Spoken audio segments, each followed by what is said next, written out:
Salutare și bine v-am regăsit pe canalul nostru de YouTube. Astăzi vom vorbi despre două perechi de căști. Și nu sunt orice fel de căști, sunt căști de gaming de la JBL, seria Quantum. Avem o pereche mai ieftină și o pereche ceva mai scumpă.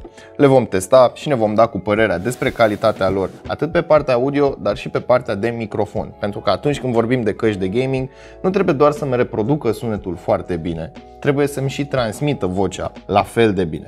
Dar înainte de toate, nu uita să te abonezi și să activezi notificările, iar mai apoi intră pe cel.ro/giveaway pentru a te înscrie în concurs. Dar înainte de a trece la treburile noastre, în cazul în care îți place aventura și vrei să-ți clătești ochii cu peisaje, poți să te abonezi la canalul nostru care se numește România din dronă, iar acolo poți vedea diferite orașe sau diferite scene cinematice trase cu drona și bineînțeles cu GoPro-ul. Prima oară, hai să aruncăm o privire asupra căștilor mai ieftine, JBL Quantum 300, care se găsește la momentul acesta pe piață în jurul sumei de 450 de lei. Bineînțeles, prețul poate varia în funcție de perioadă. Ambalajul este foarte interesant din punct de vedere al culorilor.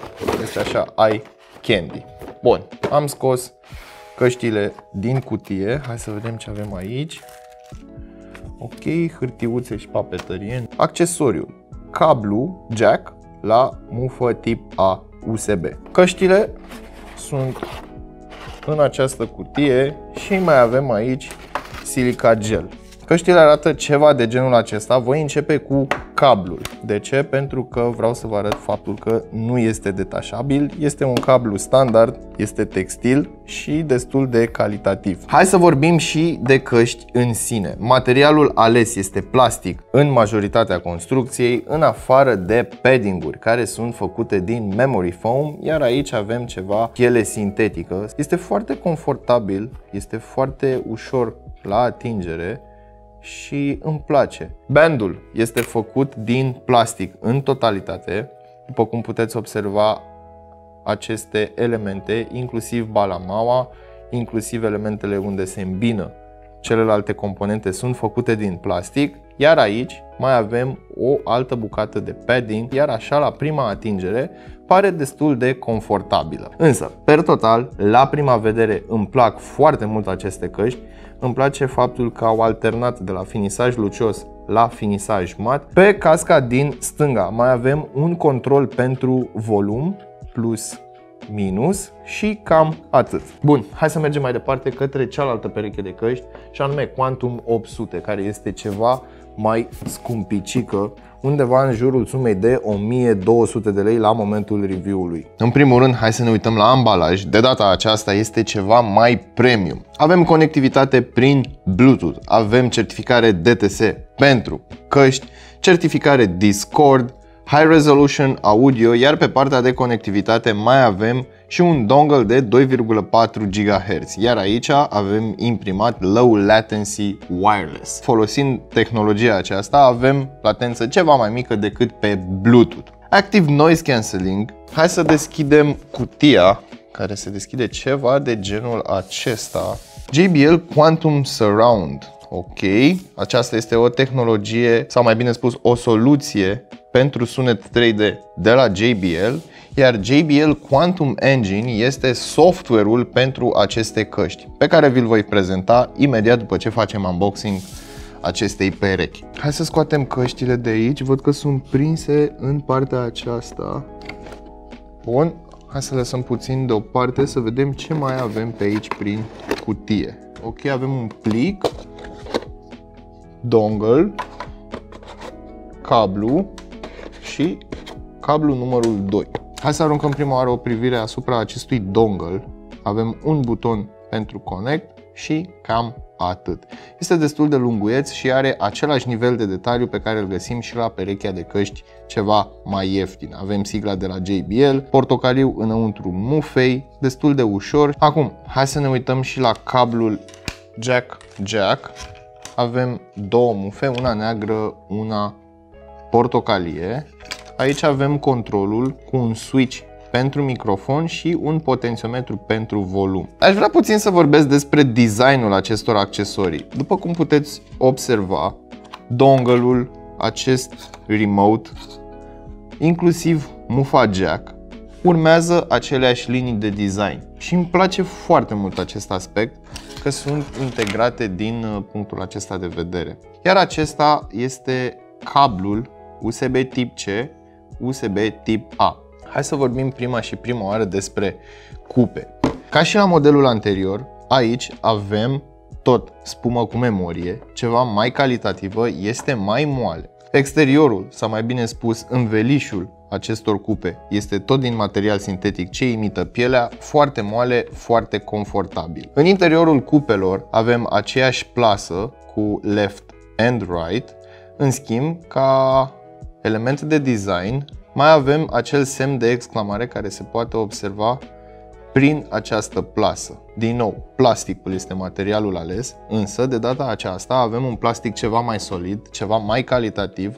Aici din nou avem elemente lucioase, la fel balamalele, încheieturile și bineînțeles elementele mobile și ele la rândul lor sunt făcute din plastic. Banda care îmi ține casca, ca să pot să reglez dimensiunea, este și ea la rândul ei făcută din plastic, iar padding-ul pentru headband este ceva mai mare, ceva mai moale și, bineînțeles, ceva mai confortabil. Semnalul de la o cască la cealaltă se duce tot prin cablu, însă de data aceasta este poziționat în exterior și este foarte, foarte gros. Cred că este la fel de gros ca un cablu USB. Da, la fel de gros ca un cablu USB. Per total, calitatea acestor căști pare foarte, foarte bună. Iar acum hai să vorbim și despre butoane. Voi începe cu cel ascuns, care este găsit și la cealaltă pereche de căști, și anume acel switch pentru microfon. În momentul în care l-am ridicat și a făcut click, microfonul este oprit. În momentul în care l-am lăsat jos, microfonul este pornit. Pe partea din stânga a căștilor, sau mai precis pe cupa din stânga, avem mai multe controle și doi conectori. Bun, primul buton pe care îl întâlnim este pentru Active Noise Cancelling și Talk Through. Adică îl țin 2 secunde apăsat ca să activez sau să dezactivez funcția de Noise Cancelling și o dată pentru funcția de Talk Through. Aici avem un potențiometru care îmi variază volumul jocului sau volumul chatului. Practic, dacă îl dau în sus, îmi accentuează volumul din joc, îmi accentuează experiența de gameplay. Dacă îl dau în jos, sunetul jocului este micșorat și volumul pentru chat este mărit. Mai departe avem un potențiometru pentru volumul master, practic este volumul total al acestor căști, și un buton pentru funcția de mute a microfonului. În partea de jos a cupei avem conectorul jack pentru semnal audio, dar și conectorul USB pentru încărcare. Pe partea din dreapta avem un buton cu 3 poziții și anume Bluetooth, cablu, sau pot să pornesc căștile ca să-l folosesc în modul wireless 2,4 GHz cu ajutorul acestui conector. L-am băgat la USB, apăs funcția de connect, el așteaptă și în momentul în care s-au pairuit cele două componente pot să folosesc această funcție wireless. Iar acum hai să vorbim și despre specificațiile tehnice ale acestor căști, ceva ce nu am mai văzut de ceva vreme, un manual de utilizare cu specificații hardware. Driverul, difuzoarele, capsulele în sine sunt de 50 de mm, frecvența la răspuns pasivă de la 20 de Hz la 40 de kHz și activă de la 20 de Hz la 20 de kHz. Bateria 5V 2A pentru alimentare și bateria este de 3,7V 1300 de mAh. Se încarcă în 2 ore și fără lumină RGB ține până la 14 ore. Bineînțeles, acest lucru este foarte influențat și de volumul la care ascultăm. Pe partea de Bluetooth avem versiunea 5.0 cu două codecuri, A2DP 1.3 și HFP 1.6. Acum hai să vorbim și despre soft. Iar aici, sincer să fiu, nu aveam prea mari așteptări. Dar imediat cum am instalat acest programel, ei bine, uite că am fost surprins. Nu neapărat de faptul că o pereche de căști are și un soft cu care vine la pachet, ci mai degrabă de intenția de a face softul acesta cât mai plăcut și, bineînțeles, integrat într-o zonă aceasta a tehnologiei și așa mai departe.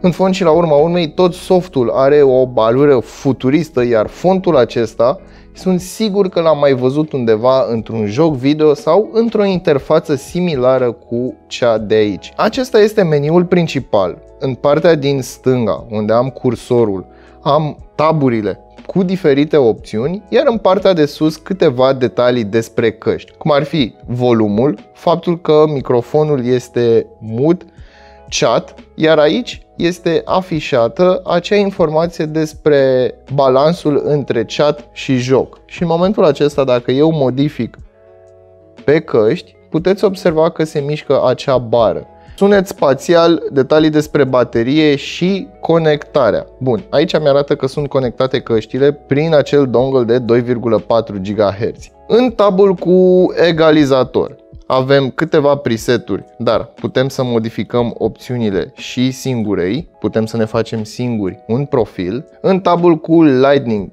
ok, aici avem setările pentru RGB, pentru funcția de iluminare a căștilor.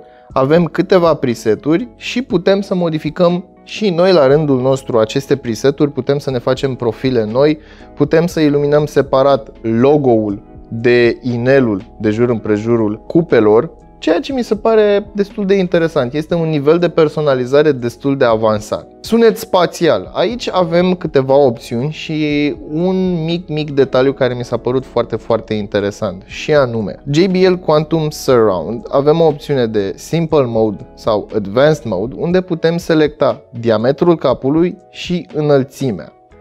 Channel ID 7.1, iar aici în partea din dreapta îmi afișează felul în care sunt aranjate acele difuzoare virtuale.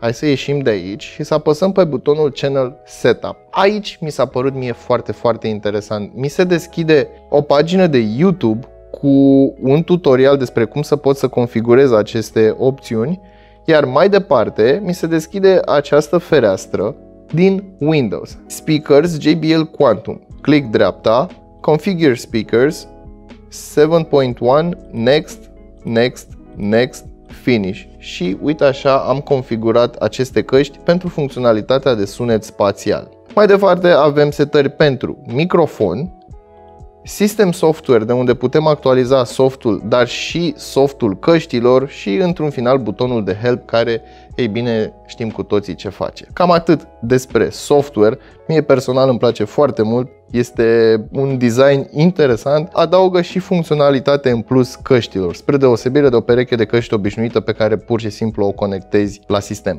Iar acum hai să vedem și despre confortul pe care îl avem cu aceste căști. Le voi închide de tot. Ia, hai să le punem pe urechi. Ok.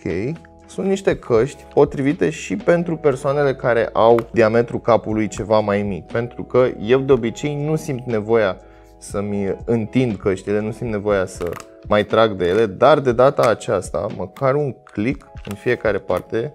Acestea sunt căști over-ear, și JBL Quantum 800 și JBL Quantum 300. Per total, sincer să fiu, îmi plac foarte mult cum se așează pe urechi, fiind destul de ușoare. Dacă ridic capul sau îl cobor, stau foarte sigure în loc. Hai să vedem Quantum 800 cum stau pe urechi, left, right. Sunt ceva mai grele, se simte greutatea. Padding-ul acesta în plus te ajută mai mult la confort. Și pernuțele, ear cups-urile sunt ceva mai moi decât pe acest model. Ok. Și parcă simulează mai bine după forma craniului. Per total, îmi plac ambele căști cum stau pe urechi, cei drept aceasta fiind mai grea. O să ai impresia că îți alunecă de pe cap, dar eu sunt mulțumit, sincer să fiu, nu am ce să comentez. Calitatea audio a acestor două perechi de căști este foarte bună. Atât mediile cât și înaltele sunt reproduse corect, iar experiența auditivă este pe măsura brandului. Căștile sunt capabile să redea cu precizie sunetele, iar separarea acestora este notabilă, mai ales atunci când te joci. De la sunetele ambientale, soundtrack, pași și sunete de arme, toate sunt ușor de distins, creând o atmosferă imersivă. Pe partea de audiție muzicală, căștile au un sunet echilibrat, de la basul pronunțat al unei piese electronice, la chitara caldă a unei melodii clasice și până la riff-urile agresive de heavy metal, driverele reproduc conținutul muzical într-o formă satisfăcătoare chiar și pentru pretențioși. Fiecare instrument este ușor de distins, fără ca frecvențele să se suprapună într-un haos total. Atenție, aceste perechi de căști nu sunt orientate către audiofili. De asemenea, experiența auditivă este influențată considerabil de sursa semnalului. Mergem mai departe către testul microfoanelor. Sunetul pe care îl auziți acum este rezultatul brut, nealterat de procesare. Quantum 300 captează vocea clar, însă nu este o reproducere 1 la 1 a realității. Cu toate acestea, nu există distorsiuni sau interferențe, iar în cazul unei conferințe, ascultătorii îți pot recunoaște cu ușurință vocea. Această pereche nu are incorporată funcția de Active Noise Cancelling, asta însemnând că zgomotul de fundal este și el captat la rândul lui. Pe partea cealaltă, Quantum 800 înregistrează vocea la o calitate ceva mai bună. Acuratețea de reproducere este mai mare, iar basul este ușor accentuat. În modul wireless se poate observa o diferență în calitatea sunetului. Personal, în sesiunile de gaming mai lungi sau în conferințe, pentru a evita situațiile de genul ce zici sau poți să repeți, aș folosi cablul jack pentru a avea o conexiune mai stabilă. Ei bine, uite că ne apropiem și de finalul acestui videoclip și mai am o curiozitate să vă spun, și anume acest USB dongle, USB Type-C, în care am conectat dongle-ul căștilor și după aia l-am conectat la telefon pe un Android cu OTG și au funcționat fără absolut niciun cusur. De ce vreau să vă spun acest lucru? Pentru că am mai testat căști care funcționează pe 2,4 GHz și în momentul în care le-am conectat la un dispozitiv mobil / Android, nu au vrut să meargă. De ce? Nu pot să vă spun exact, însă acestea merg fix pe principiul plug and play. Acum aș vrea puțin să vorbesc despre Quantum 300 în particular. Părerea mea despre această pereche de căști este una destul de bună din punct de vedere al calității audio. Chiar dacă pe piață pot să găsesc căști de gaming ceva mai ieftine, cu o construcție ceva mai solidă, dar tot din plastic, nu vor avea calitatea audio a acestor căști. Și cumva îmi place faptul că JBL a avut curajul să păstreze calitatea audio, să păstreze calitatea microfonului și să scadă puțin la calitatea plasticului. Nu spun că sunt proaste din punct de vedere calitativ, însă sunt mai ușoare și cumva tendința noastră ca și oameni este că atunci când vezi un produs sau un obiect ușurel să crezi că este fragil. Dar din punctul meu de vedere ar fi un mic avantaj. De ce? Pentru că atunci când pui căștile pe cap sunt ușoare și nu-ți zboară în momentul în care întorci privirea din stânga-dreapta sau te enervezi și așa mai departe. Chiar și în momentul în care le scapi pe jos, având o greutate destul de ușoară, riscul de a le sparge este mai mic decât în cazul căștilor JBL Quantum 800, care sunt destul de grele. Și pentru că tot le-am menționat, consider că sunt niște căști demne de nivelul high-end în ceea ce privește și experiența în zona de gaming, dar și experiența în zona de ascultare audio. Plus că avem conectivitate 2,4, Bluetooth, cablu și practic poți să le conectezi la absolut orice device. Bun, cam atât pentru astăzi. Până data viitoare știți ce aveți de făcut. Nu uitați să verificați descrierea pentru linkuri utile și prețuri actualizate și bineînțeles dați-vă cu părerea despre aceste două perechi de căști în secțiunea de comentarii de mai jos. Iar întrebarea mea pentru voi este: voi ce pereche de căști folosiți atunci când stați la laptop sau la sistemul vostru tip desktop?